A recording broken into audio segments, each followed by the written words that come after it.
One of the things I've been wanting to try for a long time is to make shoji and kumiko with strips that have multiple colors. So in this experiment, I've done it with two different colors. I've got maple on the bottom and walnut on the top. And I'm going to show you how I did that.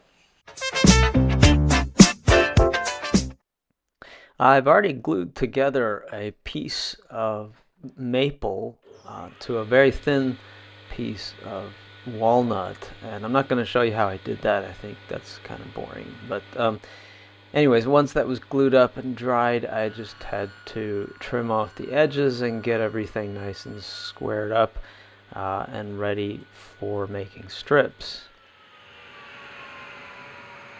And to make the thin strips, I'm going to use my thin strip jig, which I made about a year ago, and I published a video on that. I'll include a link to that down below if you haven't seen that already. First, I've got to do a little setup. It just takes a few minutes to get the jig into place. I take some scrap material and I cut off a strip just to check that the thickness is equal to the width of the blade. It's just a little bit off, so I'm going to add one strip of tape to the side that sets the thickness, and then I'm all ready to go.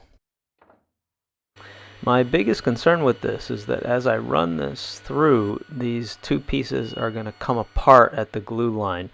I'm not really sure. I don't think so. I think that glue line's pretty strong, but you just never know. And it seemed to work pretty good.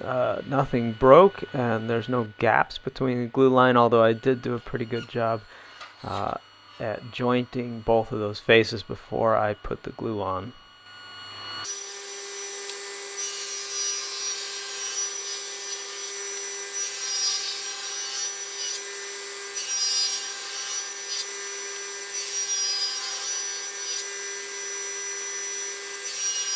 Now that I've got a bunch of strips cut, I can switch over to my crosscut sled, and here I've also added on my dedicated jig for cutting out shoji panels. So this does two jobs. It cuts all of the strips to the correct length, so I do that first, get everything to the correct length. And then I can start setting where the half lap joints will go. And that's pretty easy. I just have a document that I can pull up on my iPad, which shows me exactly how many cuts and where that I need to go. So it goes pretty quick. I've got all of this, the jig and all of those dimensions and the Shoji lamp itself, all in a SketchUp file. If you're interested in that, I'll leave a link below. Now that everything is to the correct length, I can switch over to creating the half lap joints.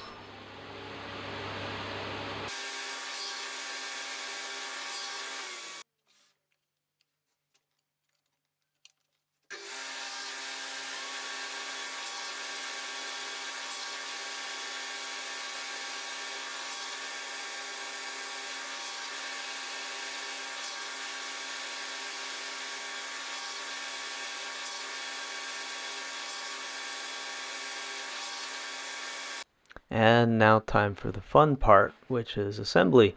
So I lay out all the pieces in the correct order, and then I'm just going to press fit these. I'm not going to apply glue like I normally do on these. I'll wait till the very end and apply a little CA glue to hold them together, since this is just a prototype.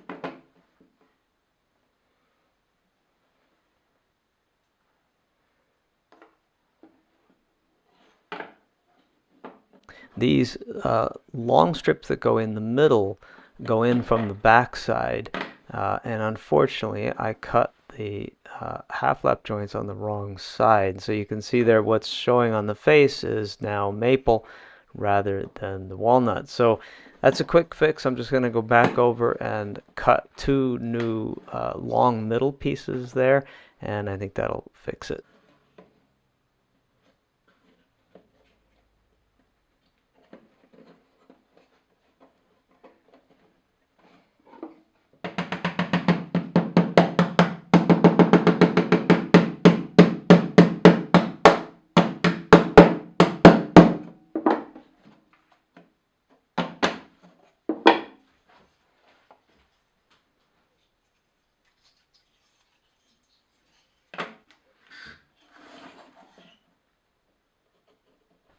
After trimming off all of the exterior tabs, now I've got the shoji frame done. I'm going to go ahead and put on some paper. This is an awagami unrui paper. I'm not quite sure how you pronounce that, but it's got mulberry in it. You can see those streaks. It's mulberry bark, I think is what that is. It looks very nice. I just use normal wood glue on this. I do use a roller to thin it out.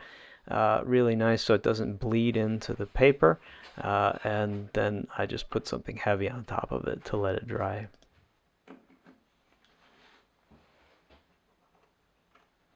I've got a Shoji lamp that doesn't have any panels, so I'm just going to put it in there as a trial. I think it looks pretty nice. With the lamp on, it's a little bit hard to tell. I don't think that the variation in color is really visible, but with the lamp off, it does add quite a bit of extra interest, I think, with the two-color wood.